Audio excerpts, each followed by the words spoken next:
সুপ্রিয় সুধী, আসসালামু আলাইকুম।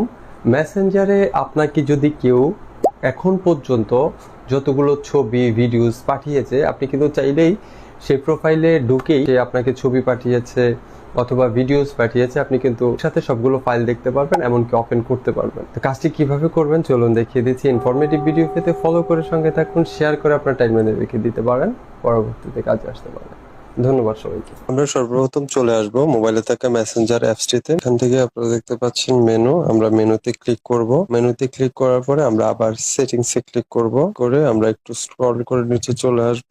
ড্রাইভ স্টোরেজ, আমরা ড্রাইভ স্টোরেজে ক্লিক করব। এখানে দেখতে পাচ্ছেন এখানে ম্যানেজ চ্যাট একটা অপশন দেখাচ্ছে। আমি জাস্ট এখান থেকে যদি সি অল এ ক্লিক করি, সি অল এ ক্লিক করার পর এখান থেকে আপনারা দেখতে পাচ্ছেন বিভিন্ন আইডি থেকে আমার কয়টি ছবি কয়টি ভিডিও এসেছে, এগুলো সরাসরি দেখাচ্ছে। আমি জাস্ট যদি ওপেন করি, আমার এখানে ওই আইডি থেকে এ পর্যন্ত কয়টি ছবি ভিডিওস এবং ডকুমেন্ট এসেছে, আমি সেই বিষয়গুলো খুব সহজে দেখে নিতে পারবো। ধন্যবাদ সবাইকে।